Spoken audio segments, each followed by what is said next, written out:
Hello students, আমরা ফিরে এসেছি আবার একটা নতুন সেশনে। বেশ কিছু প্রশ্ন উত্তর নিয়ে আজকে আমরা ফিরে এসেছি। আজকে যে প্রশ্নগুলো আমরা তুলে ধরার চেষ্টা করব এখানে, সেটা হচ্ছে মেনলি সাম্প্রদায়িকতা এবং এই সাম্প্রদায়িকতার ফল যেটা হয়েছিল সেটা হচ্ছে দেশভাগ। এই সাম্প্রদায়িকতা ও দেশভাগের ওপর কিছু প্রশ্ন আমরা নিয়ে এসেছি আজকে তোমাদের সামনে। আমরা আসবো পরপর প্রশ্নগুলোতে। আজকের প্রশ্নগুলো মেনলি আমরা করব কিসের ওপর না, এই দেশভাগের ওপর, পার্টিশনের ওপর। যে পার্টিশনটা ছিল এই কমিউনালিজমেরই একটা ইম্প্যাক্ট আমরা বলতে পারি। আমরা ফার্স্ট কোয়েশ্চেনে আসবো, সেটা হচ্ছে যে দ্য মুসলিমস, একটা বিখ্যাত একটা অবজারভেশন, একটা বিখ্যাত স্টেটমেন্ট, একটা বিখ্যাত কোটেশন। এই কোটেশনটা আমাদের জাতীয় আন্দোলনে যে কোটেশনগুলো আমাদের ফেস করতে হয় তার মধ্যে একটা খুব ইম্পর্টেন্ট কোটেশন এটা। The Muslims if contented and satisfied would become the greatest bulwark of the British power in India. Who wrote it? The Muslims, if contented and satisfied, would become the greatest bulwark of the British power in India. এই যে কথাটা, এই কথাটা কে লিখেছে? এই কথাটার বাংলাটা যদি আমরা করি তাহলে এইরকম দাঁড়ায় যে মুসলিমরা যদি সন্তুষ্ট থাকে এবং খুশি থাকে, তাদের এই সন্তুষ্টি এবং খুশি হওয়াটাই হয়ে উঠবে ভারতবর্ষে ব্রিটিশ শাসনকে চালিয়ে নিয়ে যাওয়ার একটা অন্যতম হাতিয়ার। আমি আরেকবার বলি, একটা খুব গুরুত্বপূর্ণ অবজারভেশন, সেটা হচ্ছে যে মুসলিমরা যদি সন্তুষ্ট হয়, মুসলিমরা যদি খুশি থাকে, তাহলে তাদের সেই সন্তুষ্টি এবং খুশির ওপর নির্ভর করে ভারতবর্ষে এই ব্রিটিশ শাসনকে চালিয়ে নিয়ে যাওয়াটা সম্ভব হবে। এই যে কথাটা, এই কথাটা কে বলেছিলেন? আমাদের প্রশ্নটা এখানেই। আমরা চারজনের নাম আমরা এখানে তুলে ধরেছি। চারজনের নাম আমরা দেখতে পাচ্ছি। ফার্স্ট যে নামটা রয়েছে তিনি হচ্ছেন হারবার্ট রিসলে, সেকেন্ড নামটা রয়েছে লর্ড লিটন, থার্ড নামটা রয়েছে ডব্লিউ হান্টার, যার পুরো নাম উইলিয়াম উইলসন হান্টার, এবং শেষ অপশানে রয়েছেন ব্রেলসফোর্ড, H.N. ব্রেলসফোর্ড। এই যে কথাটা, এই যে অবজারভেশনটা, এই অবজারভেশনটা কার ছিল? এখন আমরা দেখব যে চারটে অপশানের মধ্যে আমরা যে অপশানটা নেব সেটা হচ্ছে লর্ড লিটন, ফার্স্ট অপশানে রয়েছে Herbert Risley, Lord Lytton, W Hunter, H.N. Brailsford. আমাদের প্রথম তিনটে নাম আমাদের কাছে খুব পরিচিত।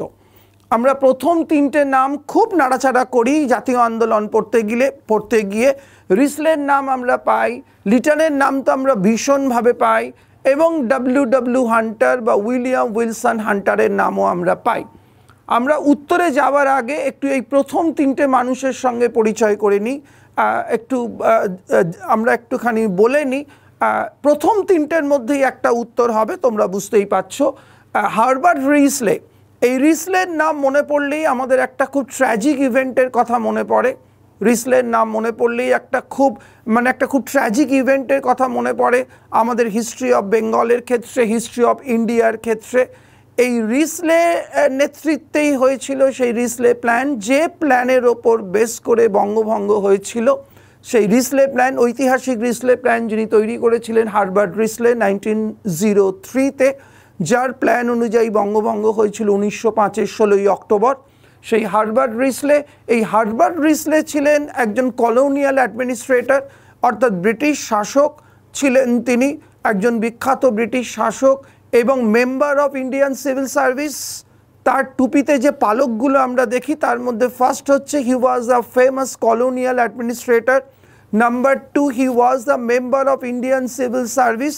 এবং রিসলের সবচেয়ে বড় কন্ট্রিবিউশন যেটা অ্যাপার্ট ফ্রম অ্যাডমিনিস্ট্রেশন, সেটা হচ্ছে যে তিনি বাংলার ট্রাইবদের ওপর একটা সাংঘাতিক রিসার্চ করেছিলেন।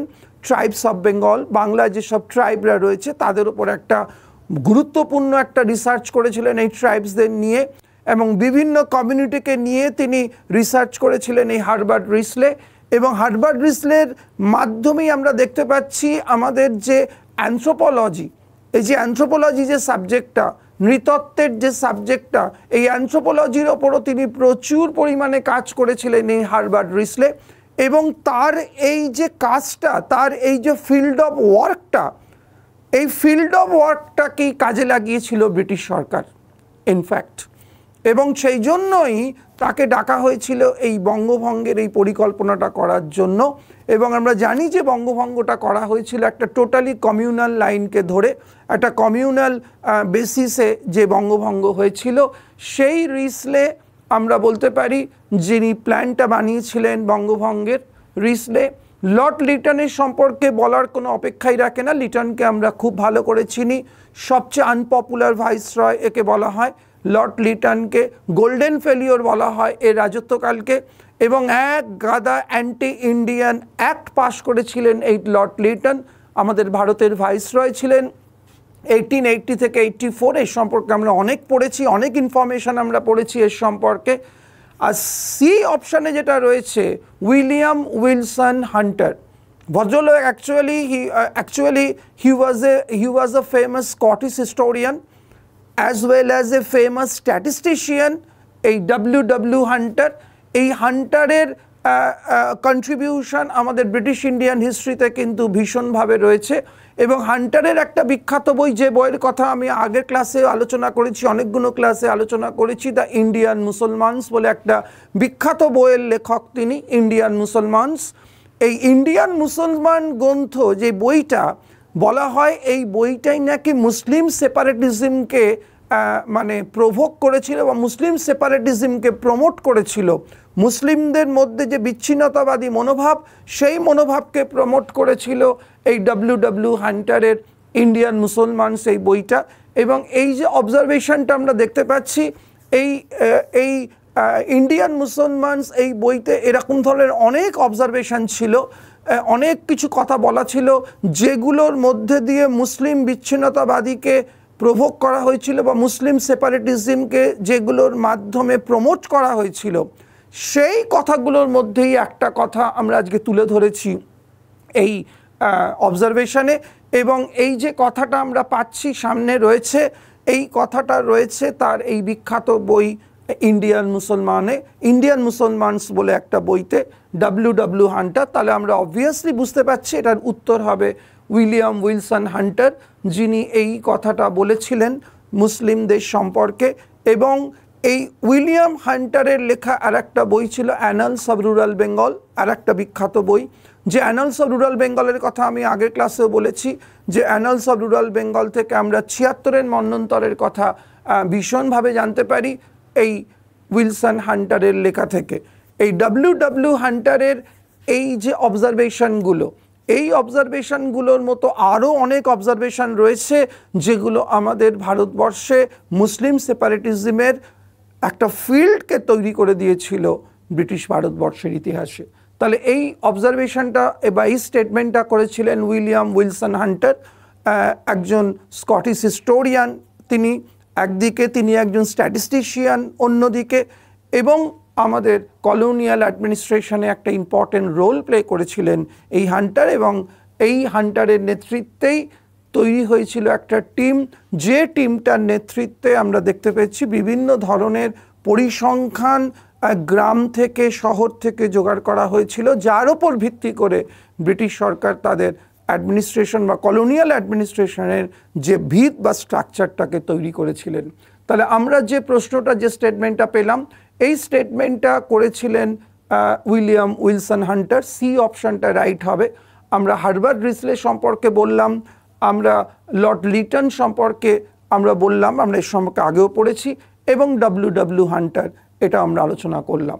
সুতরাং এই যে ক্যারেক্টারগুলো আমরা পেলাম, প্রথম তিনটে যেগুলো পরীক্ষার জন্য খুব ইম্পর্টেন্ট, এই তিনটে নাম, এদের সম্পর্কে আমাদের একটু দেখে নিতে হবে, তোমাদের একটু পড়ে নিতে হবে রিসলে সম্পর্কে, রিসলে প্ল্যান সম্পর্কে, লিটনের বিভিন্ন অ্যাক্টিভিটিসগুলো সম্পর্কে, এবং হান্টারের এই বইগুলো বা হান্টারের বিভিন্ন অবজারভেশনগুলো সম্পর্কে।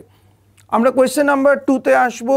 Question number 2, the Muslim deputation under the leadership of Aga Khan meets Lord Minto in 1906 at Shimla and pleaded for. তোমরা জানো যে একটা জাতীয় আন্দোলনে মুসলিম লীগ তৈরি হয়েছিল 1906। এই মুসলিম লীগ তৈরি হওয়ার একটা ব্যাকগ্রাউন্ড ছিল। মুসলিম লীগ হঠাৎ তৈরি হয়নি। মুসলিম লীগ তৈরি হওয়ার পেছনে যে একটা বিশাল প্রেক্ষাপট ছিল, সেই প্রেক্ষাপটে যে ঘটনাগুলোর কথা আমরা মনে করতে পারি, যে ঘটনাগুলোর কথা আমরা বলতে পারি, সেই ঘটনাগুলোর মধ্যে একটা অন্যতম ঘটনা মুসলিম ডেপুটেশন, যেটাকে বলা হয় সিমলা ডেপুটেশন। মুসলিম ডেপুটেশন আর সিমলা ডেপুটেশন, অর্থাৎ মুসলিম লিডাররা একত্রিত হয়ে তারা সিমলাতে লর্ড মিন্টো টু এর সঙ্গে মিট করেছিল 1906 সিমলাতে। এই যে মিটিংটা হয়েছিল লর্ড মিন্টো টু এর সঙ্গে এই ইম্পর্টেন্ট মুসলিম লিডার্সদের, এই মিটিংয়ের বিভিন্ন বিষয় নিয়ে প্লিট করা হয়েছিল ব্রিটিশদের কাছে। তার মধ্যে একটা অন্যতম প্লিডের ব্যাপার ছিল, যেটা তারা যে ব্যাপারগুলো নিয়ে তারা ডিমান্ড, চার্টার অফ ডিমান্ডটা তৈরি করেছিল, দাবিপত্রটা তৈরি করেছিল, সেই দাবিপত্রের একটা অন্যতম দাবি ছিল যেটা এই চারটের মধ্যে, সেটা কোনটা হতে পারে? ফার্স্ট অপশানে দিচ্ছে সেপারেট ইলেক্টোরেট ফর মুসলিমস। সেই সিমলা ডেপুটেশনে যারা গেছিলেন তারা মুসলিমদের জন্য পৃথক নির্বাচক মণ্ডলী গঠনের দাবি জানালেন। 2 নম্বরে রয়েছে কম্পোজিট ইলেক্টোরেট, একটা ইলেক্টোরেটের কথা, একটা কম্পোজিট ইলেক্টোরেট মানে একটা যৌথ নির্বাচক মণ্ডলী যেখানে হিন্দু মুসলিম সবাই মিলে একসঙ্গে কাজ করবে, ভোট দেবে। সি অপশানে রয়েছে higher representation of the Hindus, তারা দাবি করেছিল যে হিন্দুদের হায়ার রিপ্রেজেন্টেশনের কথা তারা দাবি করেছিল। আর special representation to Muslim by nomination, নমিনেশনের মাধ্যমে মুসলিমদের জন্য স্পেশাল রিপ্রেজেন্টেশন। অপশান যেগুলো দেওয়া হয়েছে তার মধ্যে মোটামুটি একটা জেনারেল সেন্সে ধরে নিলে কিন্তু আমরা উত্তর এখানে আমরা ইজিলি বার করতে পারি যে তারা যে প্লিটগুলো করেছিল, তারা যে চার্টার অফ ডিমান্ডটা তৈরি করেছিল, যে ডিমান্ডগুলো রেখেছিল, সেই ডিমান্ডের মধ্যে অন্যতম ডিমান্ড ছিল সেপারেট ইলেক্টোরেট ফর মুসলিমস, মুসলিমদের জন্য আলাদা একটা নির্বাচক মণ্ডলী গঠনের দাবি তারা জানিয়েছিল। সেই জন্য আমরা উত্তরটা করতে পারি অবভিয়াসলি কোয়েশ্চেন নাম্বার 2 এর এই অপশানটা উত্তর করতে পারি যে এই সিমলা ডেপুটেশনে মুসলিম লিডাররা প্লিট করেছিল mainly separate electorate for Muslim, মুসলিমদের জন্য পৃথক নির্বাচক মণ্ডলী তৈরি করে দিতে হবে। এবং তার সঙ্গে তোমরা জানো যে সেই দাবিপত্রে এই কথাটাও তোলা হয়েছিল যে মুসলিমদের জন্য একটা ঠিক ইন্ডিয়ান ন্যাশনাল কংগ্রেস যেরকম একটা পলিটিক্যাল প্ল্যাটফর্ম তৈরি হয়েছে, ঠিক তেমনি একটা মুসলিমদের জন্য পলিটিক্যাল প্ল্যাটফর্ম তৈরি করার প্রয়োজনীয়তার কথাও তারা তুলে ধরেছিল লর্ড মিন্টো টু এর কাছে। সুতরাং এই যে একটা পৃথক, একটা separate political platform for the Muslims, এইটাও কিন্তু তাদের এই চার্টার অফ ডিমান্ডের মধ্যে ছিল আমরা বলতে পারি। তো এই যে ঘটনাটা ঘটলো 1906, সেপারেট ইলেক্টোরেট ফর মুসলিমস এরা দাবি করলো, ঠিক এর 3 বছর পর, একদম পাক্কা 3 বছর পর, মানে 1909তে গিয়ে আমরা যে ঘটনাটা ঘটতে দেখলাম তোমরা সবাই জানো, একটা খুব ইম্পর্টেন্ট ঘটনা, একটা যাকে বলা যেতে পারে যে ভারতবর্ষে যে সাম্প্রদায়িক রাজনীতি, ভারতবর্ষে যে কমিউনাল পলিটিক্স, সেই কমিউনাল পলিটিক্স যে ঘটনাগুলোর ওপর বেস করে প্রবাহিত হয়েছিল, সেই কমিউনাল পলিটিক্সের একটা অন্যতম ঘটনা ঘটে গেল 1909। এবং যে ঘটনাগুলোর মাধ্যমে বারবার ফুটে উঠছিল ব্রিটিশ সরকারের ডিভাইড অ্যান্ড রুল পলিটিক্স, সেই ডিভাইড অ্যান্ড রুল পলিটিক্সের একটা রিফ্লেকশন আমরা পেলাম ঠিক এর 3 বছর পরে গিয়ে, মানে 1909তে এলো মরলে মিন্টো রিফর্ম অ্যাক্ট। তোমরা সবাই জানো এই মরলে মিন্টো রিফর্ম অ্যাক্টের রেকমেন্ডেশন কি ছিল? Separate electorate for Muslims. তার মানে মুসলিম নেতারা যে দাবিটা করেছিল সিমলা ডেপুটেশনে, সেই দাবিটাকেই মোটামুটি মেনে নিল ব্রিটিশ সরকার, লর্ড মিন্টো টু। এবং এরই রেসপন্সে এটা এই দাবিটারই in response of this demand আমরা দেখতে পেলাম কি না, এই separate electorate for the Muslims দেওয়া হলো by through the Morley Minto reform act of 1909। ঠিক এর 3 বছর পরেই একটা এলো এবং সেই অ্যাক্টেও আমরা দেখলাম যে রেকমেন্ডেশনটা ব্রিটিশ গভর্নমেন্ট করলো সেটা হলো separate electorate for the Muslims, মানে এদের ডিমান্ডটাকেই মেনে নেওয়া হলো 1909-এর মরলে মিন্টো রিফর্ম অ্যাক্ট। এই জন্য আমরা জানি যে এই যে লর্ড মিন্টো, এই কত নম্বর মিন্টো? Lord Minto two. এবং এই জন্যই লর্ড মিন্টো টুকে জাতীয় আন্দোলনে বা ন্যাশনাল মুভমেন্টের হিস্ট্রিতে, ব্রিটিশ ইন্ডিয়ান হিস্ট্রিতে এই লর্ড মিন্টো টুকে বলা হয় ফাদার অফ কমিউনাল ইলেক্টোরেট বা father of divide and rule বলে আখ্যায়িত করা হয়েছে তাকে, এই লর্ড মিন্টো টুকে। সুতরাং এই ঘটনাটা, এই যে মুসলিম ডেপুটেশন বা সিমলা ডেপুটেশন কমিউনাল পলিটিক্সে একটা সাংঘাতিক ইম্পর্টেন্ট রোল প্লে করলো। এই কমিউনাল পলিটিক্সের ডেভেলপমেন্টে যে ঘটনাগুলো এসছিল পরপর, তার মধ্যে 1909 এই ঘটনাটা ভীষণভাবে ইম্পর্টেন্ট। এবং সেই ঘটনাটা ঘটার আগে তার ব্যাকগ্রাউন্ডে আমরা যে ঘটনাটা দেখলাম সেটা হলো এই আগা খাঁয়ের নেতৃত্বে সিমলা ডেপুটেশন। তাহলে দুটো ঘটনার মধ্যে একটা ইন্টার রিলেশন আমরা দেখতে পাচ্ছি। কোন দুটো ঘটনা?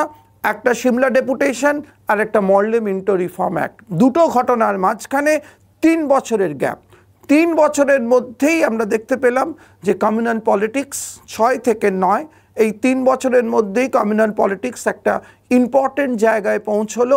এবং 1906-তে আমরা তার আগে দেখেছি মুসলিম লীগ তৈরি হয়েছে, যেটাকে আমরা বলতে পারি এই সাম্প্রদায়িক রাজনীতির আর একটা গুরুত্বপূর্ণ ঘটনা 1906-তে ঘটলো, আবার 1909-তে গিয়ে ঘটলো মর্লে মিন্টো রিফর্ম অ্যাক্ট। এবং এই দুটো ঘটনারই অনুঘটক হিসেবে কাজ করলো সিমলা ডেপুটেশন অফ 1906। তাহলে এই জায়গাটা আমাদের খুব ভালো করে পড়ে নিতে হবে। 6 থেকে 8 এই যে ব্যাপারটা, এটা একটা খুব ইম্পর্টেন্ট ব্যাপার। আমাদের একটু আগে থেকেই শুরু করতে হবে, বঙ্গভঙ্গ থেকে।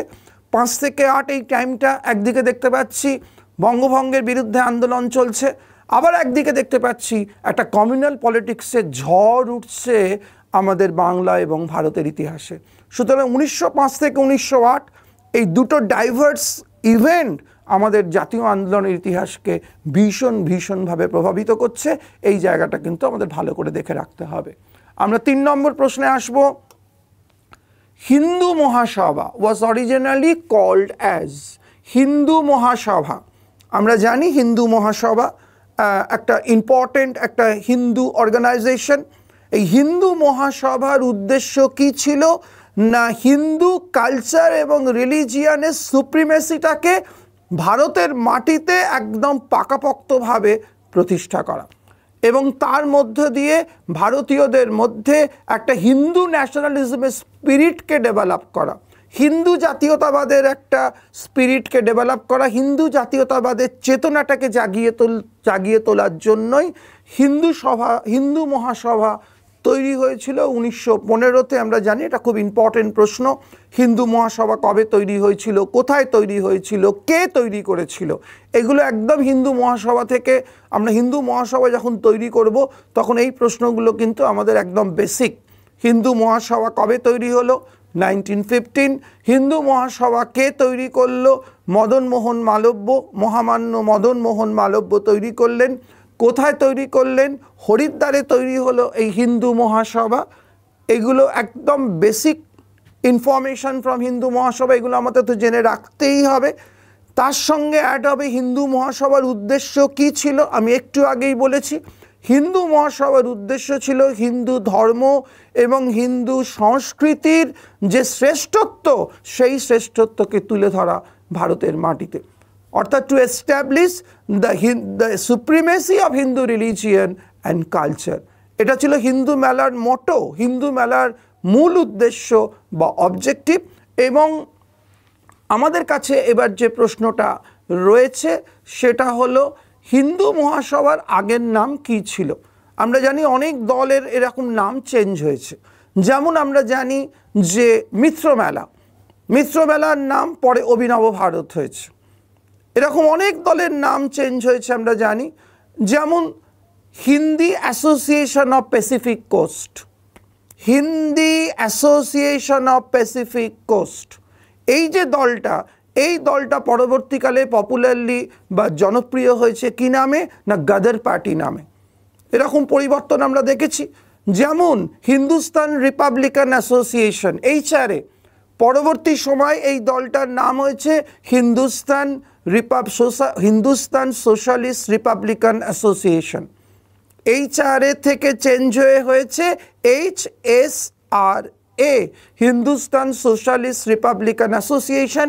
নাম চেঞ্জ হয়েছে আমরা দেখতে পাচ্ছি ইন্ডিয়ান ন্যাশনাল কংগ্রেস।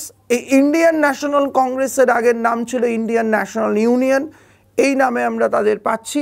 সুতরাং এই দলের নাম পরিবর্তনের যে ইতিহাসটা, এটা কিন্তু নতুন নয়, এটা আমরা বারবার অনেক দলের ক্ষেত্রে দেখেছি। দলের নাম পরিবর্তন হয়েছে। হিন্দু মহাসভার অরিজিনাল নাম ছিল কোনটা? সর্বধর্ম হিন্দু সভা ফার্স্ট অপশানে রয়েছে। সেকেন্ড অপশানে সর্বদেশক হিন্দু সভা। থার্ড অপশানে রয়েছে সর্বহিতৈষী হিন্দু সভা। আর 4 নম্বর অপশানে রয়েছে নান অফ দিস, এর মধ্যে কোনোটাই নয়।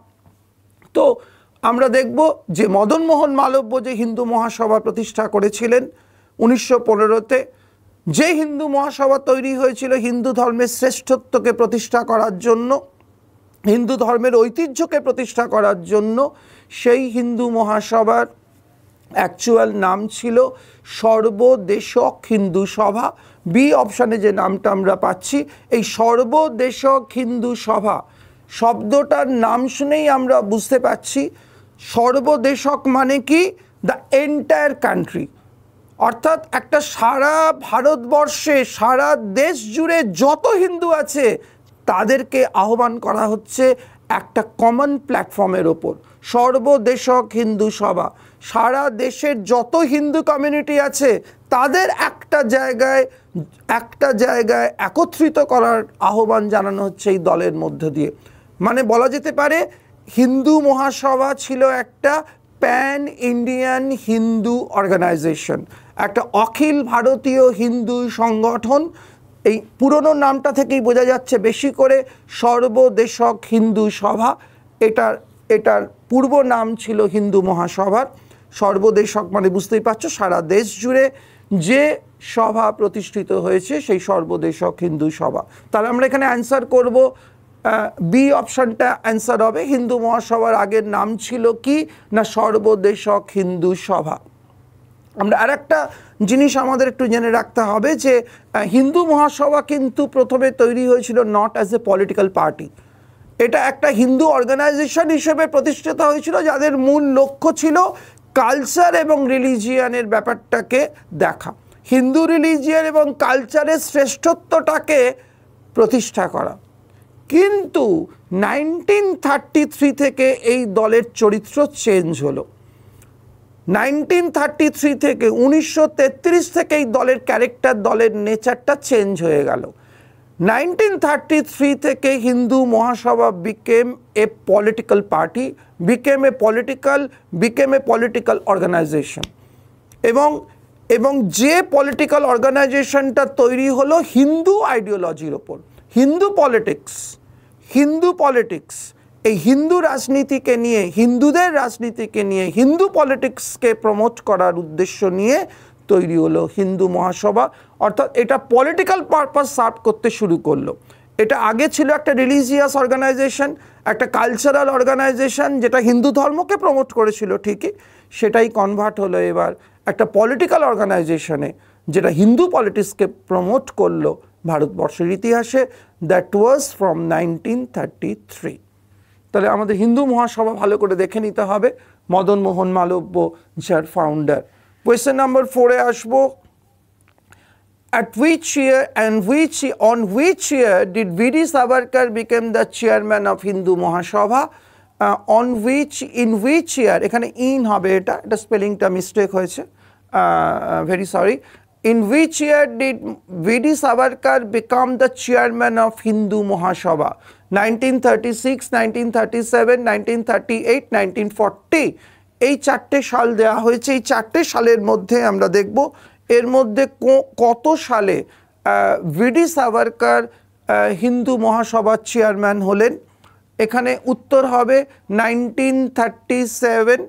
1937-এ তিনি চেয়ারম্যান হিসেবে মনোনীত হয়েছিলেন হিন্দু মহাসভার 1937-এ, এবং 1937 থেকে অ্যাজ এ চেয়ারম্যান তিনি কন্টিনিউ করেছিলেন 1943 পর্যন্ত। 1943 অবধি তিনি ছিলেন হিন্দু মহাসভার চেয়ারম্যান, একদম উইদাউট এনি ইন্টারাপশন, 1937 to 1943। এবং এই হিন্দু মহাসভার যে পলিটিক্যাল রোল ব্রিটিশ ইন্ডিয়াতে, সেই পলিটিক্যাল রোলটাকে একটা ইম্পর্ট্যান্ট লেভেলে পৌঁছে দিয়েছিলেন এই ভিডি সাভারকর 1937 থেকে 1943 এই সময়ের মধ্যে। আমরা জানি ভিডি সাভারকার সম্পর্কে আমাদের জেনে রাখতে হবে। আমরা জানি, আমরা অনেক কিছু পড়েছি ভিডি সাভারকার সম্পর্কে। ভিডি সাভারকার সম্পর্কে আমরা পড়েছি মিত্র মেলার কথা, ভিডি সাভারকার সম্পর্কে পড়েছি আমরা অভিনব ভারতের কথা, ভিডি সাভারকারের অবজারভেশন আমরা পড়েছি সিপাহি মিউটিনিতে, ভালো করে পড়েছি আমরা তার বিখ্যাত বই ইন্ডিয়ান ওয়ার অফ ইন্ডিপেন্ডেন্স, যিনি এই স্বাধীনতা আন্দোলনে, যিনি এই সিপাহি বিদ্রোহকে বলেছিলেন প্রথম স্বাধীনতা যুদ্ধ, এবং তার এই তার যে হিন্দু আইডিওলজি, হিন্দুত্বের যে কনসেপ্ট ভিডি সাভারকারের, এই হিন্দুত্বের কনসেপ্টটাকে তুলে ধরেছিলেন তিনি একটা বিখ্যাত বই ভিডি সাভারকারের। এই বইটার নামও আমাদের করে রাখতে হবে, সেটা হলো essentials of Hindutva. Essentials of Hindutva, এই যে বইটা এসেনশিয়ালস অফ হিন্দুত্ব, এই এসেনশিয়ালস অফ হিন্দুত্বতেও আমরা দেখতে পাচ্ছি একটা বিখ্যাত বই যেখানে তিনি Hindu ideology, Hindu religion, Hindu politics, Hindu কালচারকে নিয়ে তিনি বিশদভাবে ডিটেলসে আলোচনা করলেন যে হিন্দুত্ব কী, what is Hindu politics, what is Hindu religion, এইটা নিয়ে তার গভীর আলোচনা, তার মনোজ্ঞ আলোচনা আমরা দেখলাম এসেনশিয়ালস অফ হিন্দুত্বতে। সুতরাং এই হিন্দুত্বের অন্যতম পূজারী যাকে আমরা বলতে পারি ভিডি সাভারকার, তিনি 1937 থেকে 1943 অবধি চেয়ারম্যান বা প্রেসিডেন্ট হিসেবে সার্ভ করেছিলেন হিন্দু মহাসভায়। আমরা নেক্সট প্রশ্নে আসব। হু ওয়ান্স রিমার্কড, একটা বিখ্যাত রিমার্ক, এই রিমার্কটা অনেক পরীক্ষা এসছে তোমরা জানো, Nehru is a Patriot while Jinnah is a politician. একটা বিখ্যাত অবজারভেশন, এটা একটা বিখ্যাত কথা। এই কথাটা অনেক পরীক্ষাতে এসছে, আমরা দেখেছি যে Nehru is a Patriot but Jinnah is a politician. Nehru একজন দেশপ্রেমিক, কিন্তু জিন্না একজন পাক্কা রাজনীতিবিদ। এই যে কথাটা, এই কথাটা কার, অবজারভেশনটা কার? একটা ভীষণ ইম্পর্টেন্ট কথা যে নেহেরু এবং জিন্নার মধ্যে একটা কম্পারেটিভ স্টাডি, নেহেরুর কনসেপ্ট, নেহেরুর নেচার অফ পলিটিক্স কি আর জিন্নার নেচার অফ পলিটিক্স কি, এই যে ব্যাপারটা, এইটা নিয়ে, এই কথাটা নিয়ে প্রচণ্ড ডিবেট হয়েছে ইন্ডিয়ান হিস্ট্রিতে, বিভিন্ন ধরনের ইন্টারপ্রিটেশন রয়েছে এই কথাটা নিয়ে। কিন্তু যিনি এই কথাটা বলেছিলেন তিনি কিন্তু নিজে, আমি উত্তরটায় পরে আসছি, তিনি কিন্তু নিজে কোনো রকমের এটার ইন্টারপ্রিটেশন দিয়ে যাননি যে তিনি এই কথাটা মাধ্যমে তিনি কী বোঝাতে চাইলেন।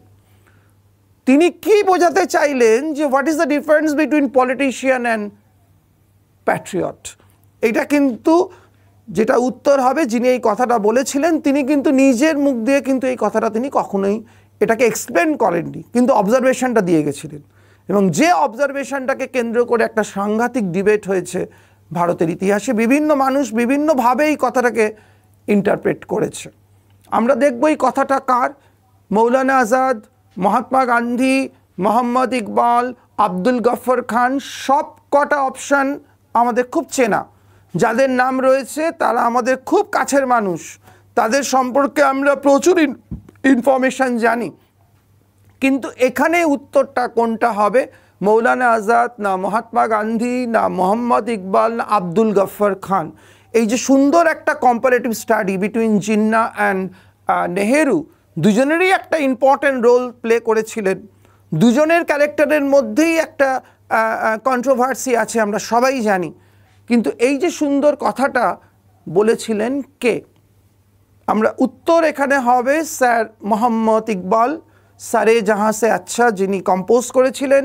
এই সেই মোহাম্মদ ইকবাল যিনি 1930-এর মুসলিম লীগের এলাহাবাদ সেশনে, এই মুসলিম লীগের এলাহাবাদ সেশনে অরিজিনাল একটা separate homeland of the Muslims, এই যে কনসেপ্টটা, মুসলিমদের জন্য আলাদা রাষ্ট্র, এই যে একটা কনসেপ্টটাকে প্রথম তুলেছিলেন 1930-এ সেই মোহাম্মদ ইকবাল এই কথাটা বলেছিলেন এই নেহেরু এবং জিন্না সম্পর্কে। আমরা একটু বলে দিই যে এই কথাটা, এই যে রিমার্কটা ইকবাল যখন করছেন, ইকবালের তখন শেষ অবস্থা, ইয়ারটা হলো 1938, 1938। এই অবজারভেশনটা ইকবাল করেছিলেন 1938-এ, এবং তোমরা জানো ইকবালের মৃত্যুও হয়েছিল 1938-এ। এবং লাহোরে এই নেহেরু এবং ইকবালের মধ্যে একটা খুব ইম্পর্টেন্ট মিটিং হয়েছিল।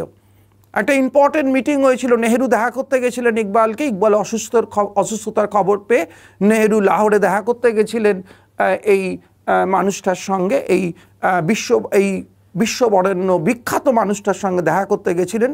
এবং সেই দেখা করতে যাওয়ার সময় দুজনের মধ্যে ভারতের রাজনীতি নিয়ে, ভারতের রাজনীতির বিভিন্ন ব্যাপার নিয়ে আলোচনা হয়েছিল।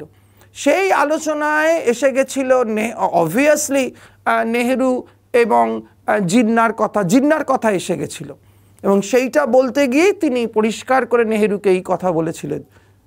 সুতরাং এই যে কথাটা তিনি বলেছিলেন 1938-এ, এবং এই কথাটার মধ্যে দিয়ে আমরা দেখতে পাচ্ছি এই দুজনের যে পয়েন্ট অফ ভিউ, দুজনের nature of politics, nature of working, nature of অ্যাক্টিভিটিকে সুন্দর করে রিপ্রেজেন্ট করেছিলেন তিনি।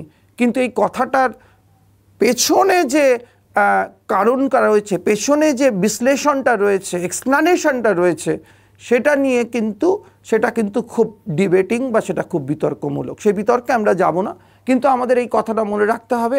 আর মনে রাখতে হবে এটা 1938-এর অবজারভেশন। লাহোরে নেহেরুর সঙ্গে যে মিটিংটা হয়েছিল ইকবালের, সেখানেই তিনি এই কথাটা বলেছিলেন। Nehru is a Patriot while Jinnah is a politician.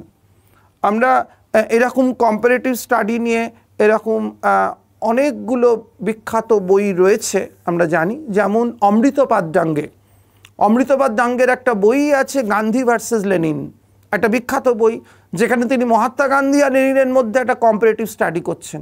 ঠিক এই ধরনেরই এটা একটা অবজারভেশন, আর ওটা একটা বই, গান্ধী ভার্সেস লেনিন, বিখ্যাত মার্ক্সবাদী লিডার, কমিউনিস্ট পার্টি অফ ইন্ডিয়ার অন্যতম একজন ফাউন্ডার, অমৃতপাদ ডাঙ্গে, তার লেখা বই গান্ধী ভার্সেস লেনিন। এই ধরনের একটা কম্পারেটিভ স্টাডি দুজন বিখ্যাত পলিটিশিয়ানকে নিয়ে। হ্যালো স্টুডেন্টস, তোমাদের স্বপ্ন কি WBCS অফিসার হওয়ার? ডেপুটি ম্যাজিস্ট্রেট, ডিএসপি এবং ব্লক ডেভেলপমেন্ট অফিসার পদে নিজেকে দেখার? তাহলে আর দেরি নয়, 2024 সালের WBCS পরীক্ষার প্রস্তুতি নাও এখন থেকেই। বাংলার সেরা কোচিং সেন্টার রাইস এডুকেশনে WBCS কোর্সে ভর্তির প্রক্রিয়া শুরু হয়ে গেছে। এই কোর্সে তোমরা রাইসের সমস্ত অভিজ্ঞ শিক্ষক শিক্ষিকাদের কাছ থেকে ক্লাস ছাড়াও পেয়ে যাবে মক টেস্ট, স্টাডি মেটেরিয়াল এবং ইন্টারভিউয়ের প্রস্তুতি সহ আরও নানা রকমের সুযোগ সুবিধা। এই কোর্সে ভর্তি হতে চাইলে এই ভিডিওর সাথে দেওয়া লিঙ্কে ক্লিক করে তোমরা তোমাদের নাম নথিভুক্ত করে নাও। আমাদের প্রতিনিধিরা অবশ্যই তোমাদের সাথে যোগাযোগ করে নেবে। A separate homeland for Muslims found for the first time a definite expression.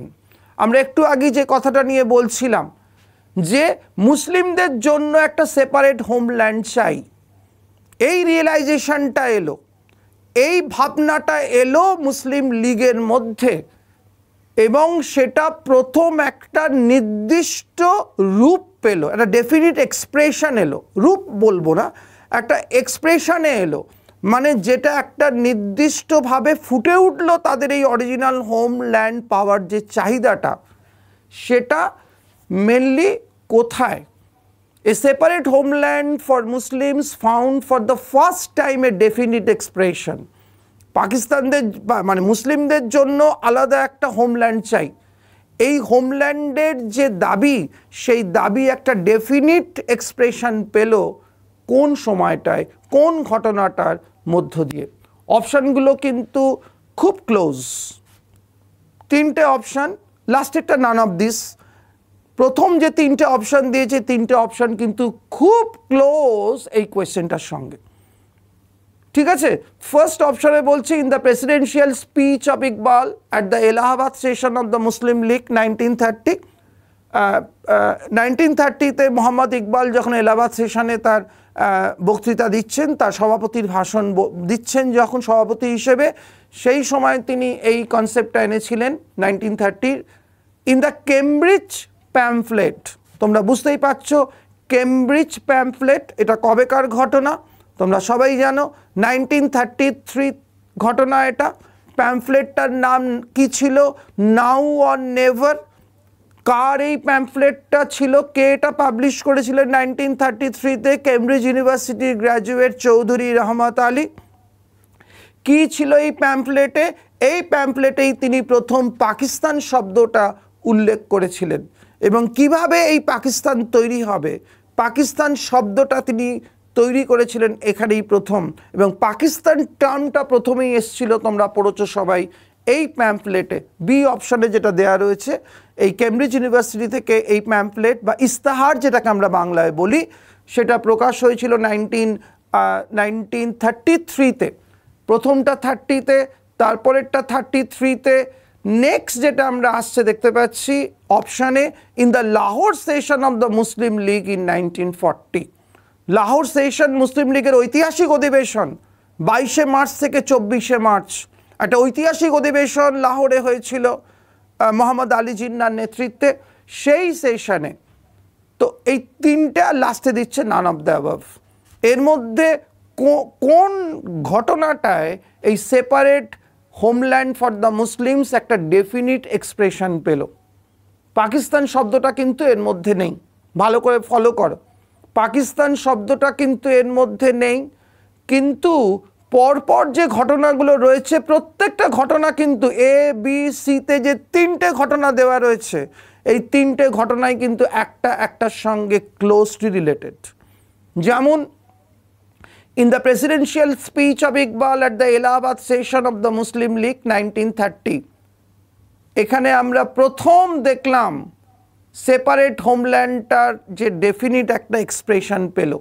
অর্থাৎ এই প্রথম আমরা দেখতে পেলাম যে মুসলিমদের জন্য আলাদা রাষ্ট্রের একটা কনসেপ্ট এলো ফার্স্ট। তাহলে আমরা এটাকে উত্তর করতেই পারি এই অপশানটাকে।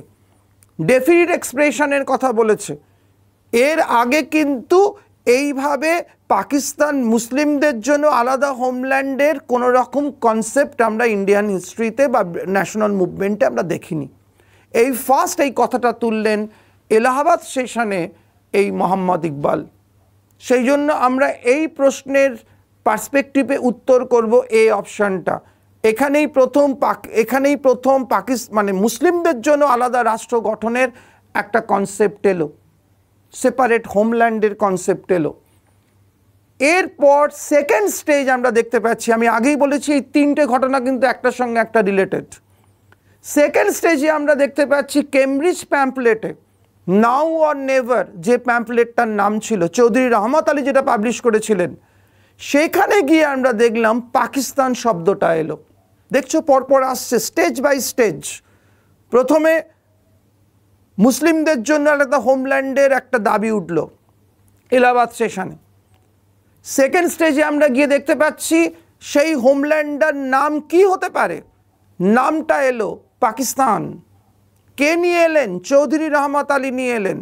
থার্ড স্টেজে গিয়ে আমরা দেখতে পাচ্ছি দুটো ঘটনাই একেবারে যেটাকে বলা হয় ইমপ্লিমেন্টেশন হলো। প্রথমটায় একটা এক্সপ্রেশনটা আমরা দেখতে পেলাম, দ্বিতীয়টায় সেই এক্সপ্রেশনের আর একটা পার্ট আমরা দেখলাম, আর তৃতীয় ঘটনায় গিয়ে সেই আমরা দেখতে পেলাম সেই এক্সপ্রেশনটা কেম ইনটু রিয়েলিটি, যেখানে আমরা দেখতে পেলাম মোহাম্মদ আলী জিন্নার নেতৃত্বে পাকিস্তানের দাবি উঠল পরিষ্কার, একদম অফিসিয়ালি। তারপরে তিনটে ঘটনাই কিন্তু রিলেটেড। ওই জন্যই বলছিলাম এই কোয়েশ্চেনের পার্সপেক্টিভে তিনটেই কিন্তু খুব ক্লোজলি রিলেটেড, এবং তিনটে ঘটনাই ভারতবর্ষের কমিউনাল পলিটিক্সের সাম্প্রদায়িক রাজনীতির একটা ইম্পর্টেন্ট ঘটনা। তাহলে এখানে আমরা এই কোয়েশ্চেনের পার্সপেক্টিভে আমরা উত্তর করব যদিও এই অপশানটা, কিন্তু বাকি দুটোর সঙ্গেও কিন্তু এটার একটা রিলেশন আছে। কিভাবে রিলেশন আছে সেটা আমি বলেছি। একটা এই পাকিস্তান শব্দটা এলো, আর সেই শব্দটাকেই ইমপ্লিমেন্ট করা হলো কোথায় গিয়ে, finally Lahore session of the Muslim League 1940-তে। তাহলে এখানে উত্তর আমরা করব কিন্তু এই অপশানটা, separate homeland for the Muslims 1940। এইখানে আমরা 1930। ওকে, আমরা নেক্সট প্রশ্নে আসবো। who has moved a resolution for the creation of Pakistan in the Muslim League session of 1940? আমরা এক্ষুনি বলছিলাম মোহাম্মদ আলী জিন্নার নেতৃত্বে এই রেজলিউশনটা মুভড হলো? ঠিক আছে, উত্তর আমরা করব মোহাম্মদ আলী জিন্নাহ। কোথায় এই পাকিস্তান শব্দটা বাস্তবে রূপায়িত হলো, কোথায় এই পাকিস্তান রেজলিউশনটাকে একটা একটা একটা ইমপ্লিমেন্টেশন, একটা রিয়েলিটিতে আনা হলো? 1940 লাহোর সেশনে, 1940 লাহোর অধিবেশনে 22শে জুন থেকে 24শে জুন অবধি লাহোরের মিন্টো পার্ক বলে একটা জায়গা, লাহোরের মিন্টো পার্ক, কলকাতার মিন্টো পার্ক নয়, লাহোরের মিন্টো পার্কে এই অধিবেশন, এই ঐতিহাসিক অধিবেশন বসেছিল, যে অধিবেশনে দাঁড়িয়ে মোহাম্মদ আলী জিন্নাহ এই রেজলিউশনটাকে মুভ করালেন। মানে কি, যে কোনো সেশনে যখন একটা রেজলিউশন পাস হতো তার একটা প্রসেস ছিল।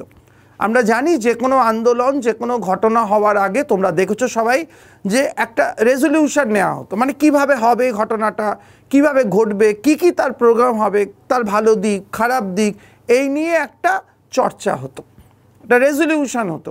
নন কোঅপারেশন মুভমেন্টের আগে রেজলিউশন নেওয়া হয়েছে, স্বদেশী মুভমেন্টে যাওয়ার আগে রেজলিউশন নিয়েছে কংগ্রেস, সিভিল ডিসোবিডিয়েন্স মুভমেন্টে যাওয়ার আগে রেজলিউশন নিয়েছে কংগ্রেস, কুইট ইন্ডিয়া মুভমেন্টে যাওয়ার আগে গোয়ালিয়র ট্যাঙ্কে রেজলিউশন নেওয়া হয়েছে, তোমরা সবাই জানো।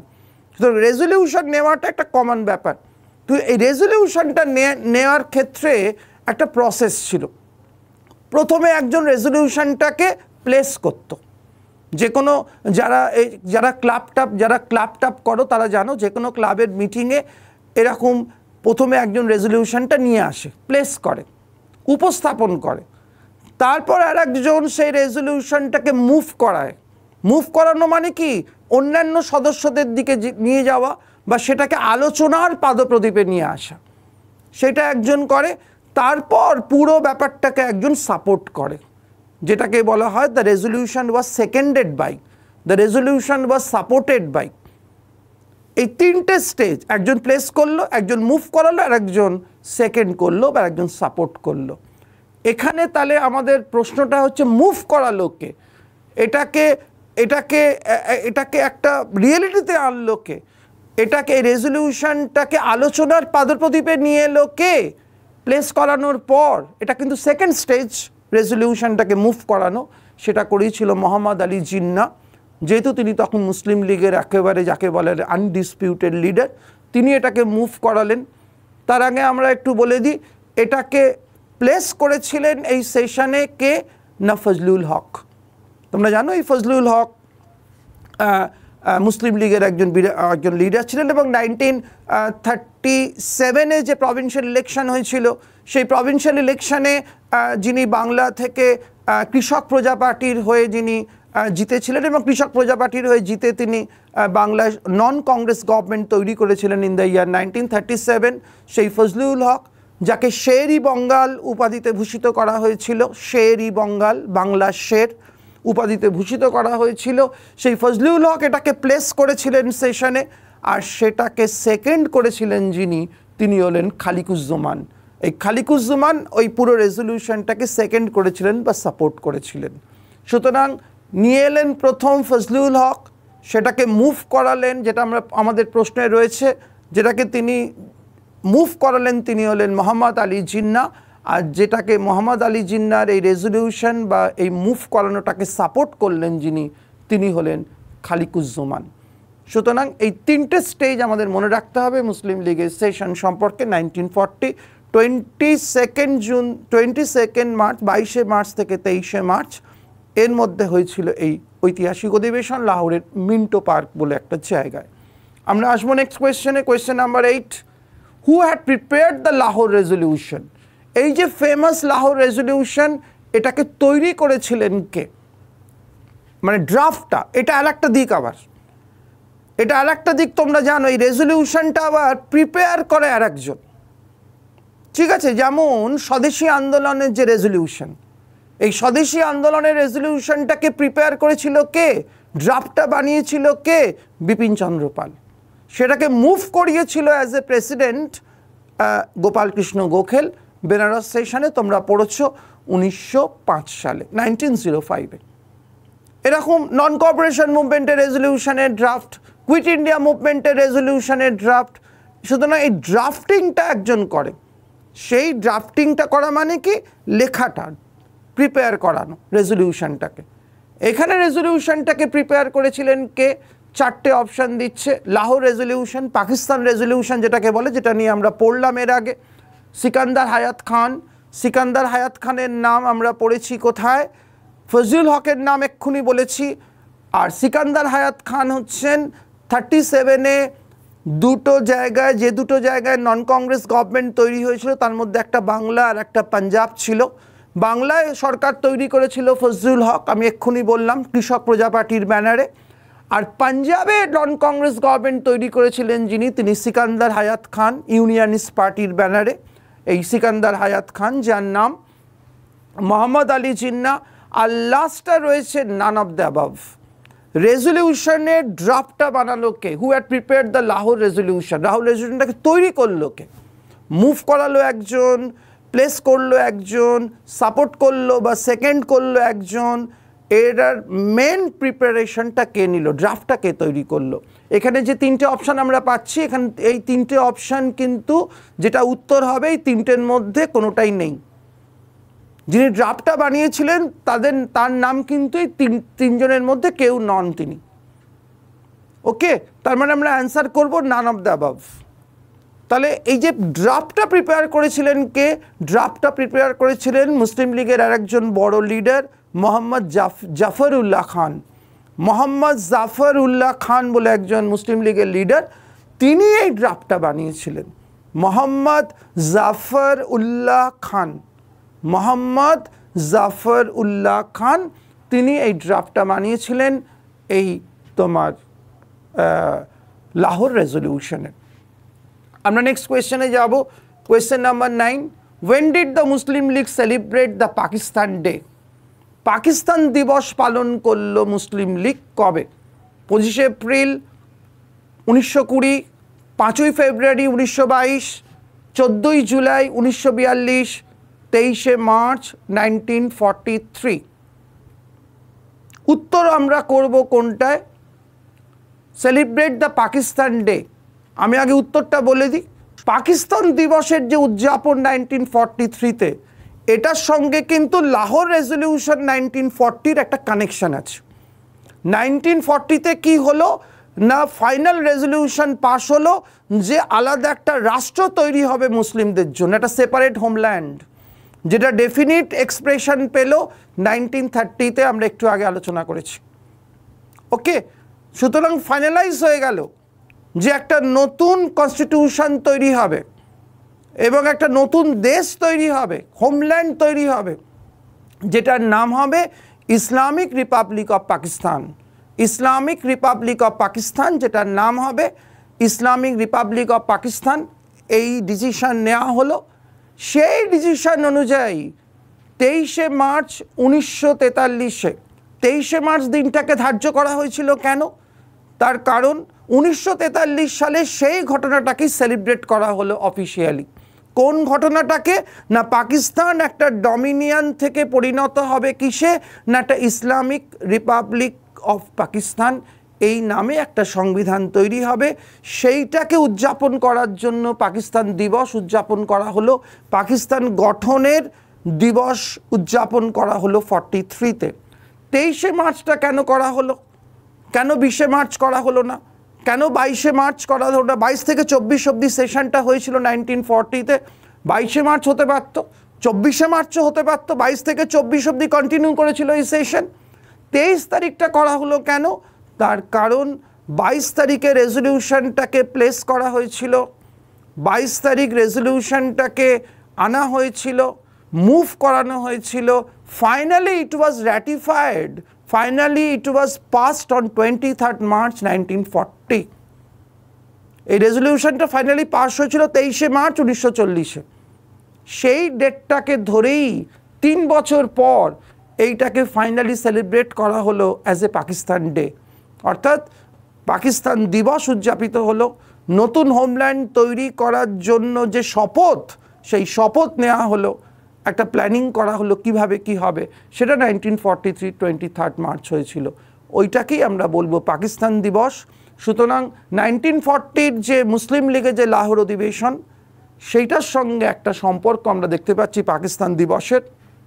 কি সম্পর্ক, কিভাবে এটা সম্পর্কিত আমরা সেটা বললাম। সুতরাং আমরা অ্যান্সার করব এখানে ডি অপশানটা, 23 মার্চ 1943। আমরা নেক্সট প্রশ্নে আসবো, 10 নম্বর প্রশ্নে। 10 নম্বর প্রশ্নে আমরা দেখছি, in Delhi session on 14 June 1947 the resolution for India's partition was passed।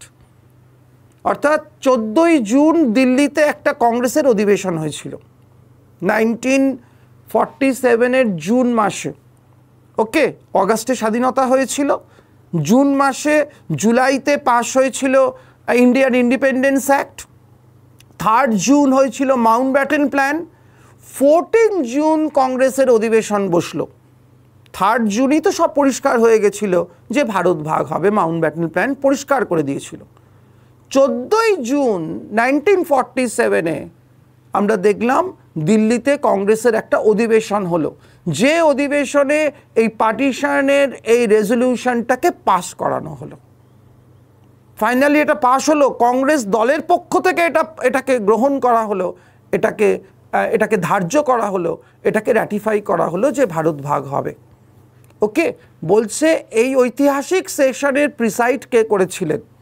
এই যে হিস্টোরিক সেশনটা হলো 14 জুন 1947, এই হিস্টোরিক মিটিংটাতে প্রিসাইড করেছিলেন কে? অপশানগুলো কিন্তু খুব কনফিউজিং, বিশেষ করে দুটো অপশান, রাজেন্দ্র প্রসাদ আর আচার্য জে.বি. কৃপালনী।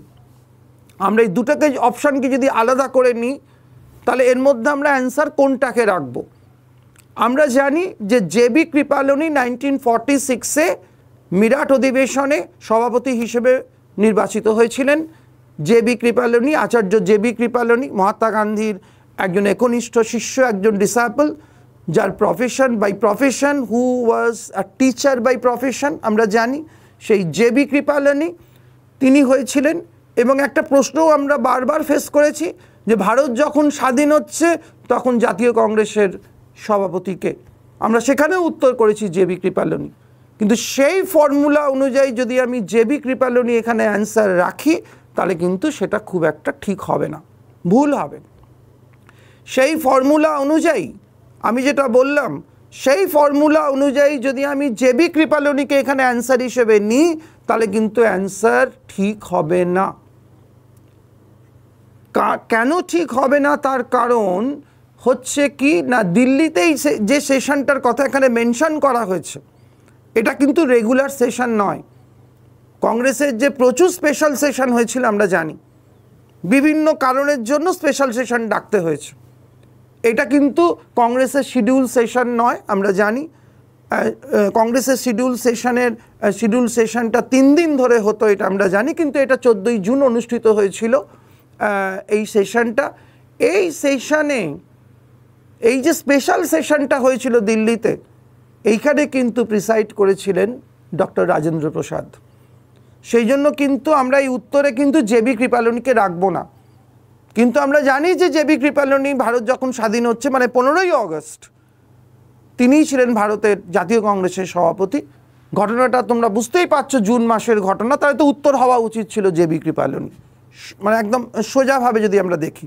কিন্তু এখানে উত্তরটা এই কারণেই হবে না যে স্পেসিফিক্যালি এই যে ঘটনাটা ঘটেছিল, রেজলিউশনটাকে পাশ করানো হয়েছিল দিল্লির যে স্পেশাল সেশনে, সেখানে কিন্তু প্রেসিডেন্ট হিসেবে ছিলেন রাজেন্দ্র প্রসাদ। সেই জন্য আমরা এখানে উত্তরটা করব রাজেন্দ্র প্রসাদ। বুঝতে পেরেছ? তো উত্তর আমরা করব এই কোয়েশ্চেনের ডক্টর রাজেন্দ্র প্রসাদ, জে.বি. কৃপালনী নয়। কিন্তু জে.বি. কৃপালনী আমরা জানি যে স্বাধীনতার সময় ভারতের জাতীয় কংগ্রেসের সভাপতি কে ছিলেন, সেখানে বললে আমরা জে.বি. কৃপালনী উত্তর করব। ওকে, এটা একটা খুব গুরুত্বপূর্ণ সেশন। এবং এই রেজলিউশন যখন পাশ করা হলো, কংগ্রেস যখন একদম মানে পাশ করে নিল, সব ঠিকঠাক হয়ে গেল, মহাত্মা গান্ধী তখন একটা খুব সাংঘাতিক একটা মন্তব্য করেছিলেন, যে মন্তব্যটা WBCS প্রিলিমসে দিয়েছিল। মহাত্মা গান্ধী তখন কি বলেছিলেন? If Congress wish to accept the partition it would be happened on my dead body.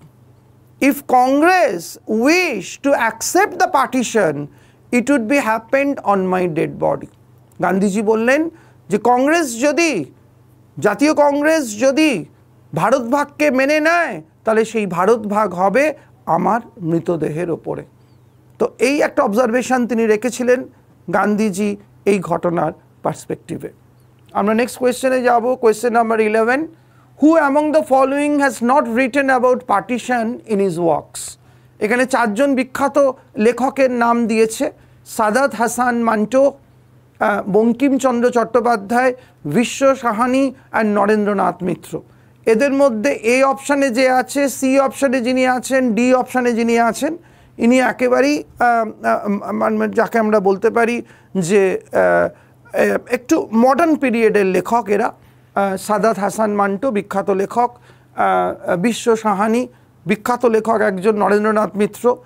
তো বলছে এদের মধ্যে, আর বি অপশানে যিনি রয়েছেন একজন বঙ্কিমচন্দ্র চট্টোপাধ্যায়ের নাম রয়েছে, বলছে এদের মধ্যে কে তার লেখায় পার্টিশনের কথা বলেননি বা এই ভাগের কথা বলেননি, ভারত ভাগের কথা বলেননি। এখানে পার্টিশন মানে ইন্ডিয়া পার্টিশনের কথাই বলা হচ্ছে। কার লেখায় আমরা ভারত ভাগের কথা পাই না? এটা উত্তর করা খুবই সোজা। বঙ্কিমচন্দ্র চট্টোপাধ্যায়ের লেখায় এইভাবে কোনো পার্টিশনের কোনো প্রসঙ্গ সেভাবে আসেনি। আমরা বাকি যে 3 জনের কথা রয়েছে তাদের লেখাতে পার্টিশন নিয়ে অনেক কিছু অবজারভেশন রয়েছে তাদের লেখায়, আমরা জানি। মান্টোর লেখায় রয়েছে, বিশ্ব সায়নীর লেখায় রয়েছে, নরেন্দ্রনাথ মিত্র তার পার্টিশন নিয়ে বিভিন্ন মন্তব্য, বিভিন্ন লেখা লিখেছেন। বঙ্কিমচন্দ্রের লেখাতে আমরা পাই যেটা, সেটা হলো একটা প্যাট্রিয়টিজম। বঙ্কিমচন্দ্রের লেখায় পাই আমরা একটা দেশপ্রেমের একটা ধারাবাহিকতা। আনন্দমঠ রয়েছে তার মধ্যে, একটা অন্যতম বই তোমরা জানো, বন্দে মাতরম যে বইতে রয়েছে। এবং বঙ্কিমচন্দ্র চট্টোপাধ্যায়, বঙ্কিমচন্দ্র বলেছিলেন যে কথাটা, তার লেখায় আমরা মেনলি পাই একটা স্পিরিট অফ প্যাট্রিয়টিজম। এবং তিনি বলছেন যে রিলিজিয়ানটাই হলো একটা প্যাট্রিয়টিজম। বলছে religion is patriotism and patriotism is the love of the country. সুতরাং বঙ্কিমচন্দ্রের লেখায় আমরা পার্টিশন নিয়ে কোনো কথা পাই না, বরং বঙ্কিমের লেখায় যেটা পাই সেটা হচ্ছে একটা স্পিরিট অফ প্যাট্রিয়টিজম বা একটা দেশপ্রেমের চেতনা। অর্থাৎ উত্তর আমরা করব তাই বি অপশানটায়। বঙ্কিমচন্দ্র চট্টোপাধ্যায়, যার বিখ্যাত জার্নালের কথাটা আমরা জানি, পত্রিকাটার নাম আমাদের পড়ে নিতে হবে, এই পত্রিকাটার নাম। নেক্সট আমরা আসবো 12 নম্বর প্রশ্নে।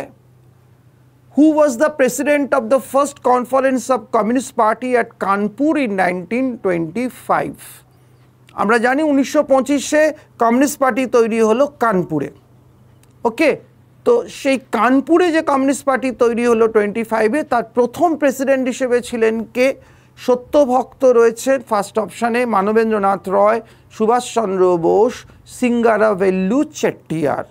আগে আমি একটু বলে দিই, তোমরা জানো তবু একবার রিমাইন্ডার দিয়ে দিই। সত্যভক্ত ঘাটে ভদ্রলোকের পুরো নাম। এই সত্যভক্ত ঘাটে ছিলেন কিন্তু তোমরা জানো যে কমিউনিস্ট পার্টি অফ ইন্ডিয়ার ফাউন্ডার। 1925-এ কানপুরে যে কমিউনিস্ট পার্টি তৈরি হলো, সেই কমিউনিস্ট পার্টির ফাউন্ডার ছিলেন সত্যভক্ত ঘাটে। মানবেন্দ্রনাথ রায় আর একটা কমিউনিস্ট পার্টি তৈরি করেছিলেন 1920-তে, তোমরা জানো, তাশখন্দে মানবেন্দ্রনাথ রায়। সুভাষচন্দ্র বোস, তিনি তৈরি করেছিলেন 1939-এ কংগ্রেস থেকে বেরিয়ে গিয়ে ফরওয়ার্ড ব্লক। আর সিঙ্গারাভেল্লু চেট্টিয়ার, এর নাম কেন ইম্পর্টেন্ট? এই কিছুদিন আগেই আমরা মে দিবস উদযাপন করলাম। সেই ভারতে প্রথম মে দিবস উদযাপিত হয়েছিল যে বিখ্যাত শ্রমিক নেতার নেতৃত্বে, তিনি হলেন এই সিঙ্গারাভেল্লু চেট্টিয়ার। মাদ্রাজের একজন বর্ষিয়ান শ্রমিক নেতা ছিলেন, তার নেতৃত্বে হয়েছিল সেই সিঙ্গারাভেল্লু চেট্টিয়ার, যার বিখ্যাত পত্রিকা ছিল লেবার কিষাণ গেজেট। লেবার কিষাণ গেজেট বলে একটা বিখ্যাত পত্রিকা যিনি প্রকাশ করেছিলেন সিঙ্গারাভেল্লু চেট্টিয়ার। তো এই 4টে অপশানের মধ্যে কোনটা উত্তর হবে যে কমিউনিস্ট পার্টির প্রথম প্রেসিডেন্ট? ফাউন্ডার হচ্ছেন সত্যভক্ত ঘাটে, ফার্স্ট অপশানে যেটা রয়েছে সত্যভক্ত, আর শেষ অপশানে যেটা রয়েছে সিঙ্গারাভেল্লু চেট্টিয়ার। এইটাই আমরা উত্তর করব। তিনি প্রেসিডেন্ট হয়েছিলেন, first president of communist party of India, কিন্তু সত্যভক্ত ঘাটে হচ্ছেন ফাউন্ডার। এটা আমাদের জেনে রাখতে হবে। যেমন অল ইন্ডিয়া ট্রেড ইউনিয়ন কংগ্রেসের ক্ষেত্রে, আরও অনেক অর্গানাইজেশনের ক্ষেত্রে আমরা দেখেছি একজন ফাউন্ডার আর একজন আবার অন্যজন আর একজন আবার প্রেসিডেন্ট হচ্ছে। এরকম প্রচুর অর্গানাইজেশনের নাম আমরা পাই। All India trade union congress, যেটা প্রায় পরীক্ষায় দেয়, ফাউন্ডেশন করলেন NM যোশী, আর ফার্স্ট প্রেসিডেন্ট হলেন লালা লাজপত রায়। এরকম আমরা প্রচুর অর্গানাইজেশনের ক্ষেত্রে দেখেছি, এখানেও তাই দেখলাম। ফাউন্ডার যদি বলে তাহলে সত্যভক্ত কমিউনিস্ট পার্টি কানপুরে যেটা তৈরি হলো, আর ফার্স্ট প্রেসিডেন্ট যদি বলে তাহলে সিঙ্গারাভেল্লু চেট্টিয়ার। আজকে এত পর্যন্তই আমরা ক্লাসটা করলাম সাম্প্রদায়িকতা এবং দেশভাগ নিয়ে। অনেক ধরনের প্রশ্ন আসে, আমি কিছু প্রশ্ন যেগুলো একদম বার্নিং কোয়েশ্চেন সেগুলো একটু তোমাদের কাছে তুলে ধরার চেষ্টা করলাম, যেগুলোর ফ্রিকোয়েন্সি বেশি বিভিন্ন কম্পিটিটিভ এক্সামে, সেগুলোর কথা বলার চেষ্টা করলাম। তোমরা এই ধরনের আরও প্রশ্ন, এই চ্যাপ্টারটা কিন্তু ভীষণভাবে ইম্পর্টেন্ট, এই চ্যাপ্টার থেকে প্রশ্ন তোমরা পাবি। আমরা আবার ফিরে আসবো আরও এইরকম ইম্পর্টেন্ট চ্যাপ্টার নিয়ে। তোমরা ক্লাসগুলো দেখতে থাকো, করতে থাকো এবং আগামী পরীক্ষার জন্য প্রস্তুতি নিতে থাকো।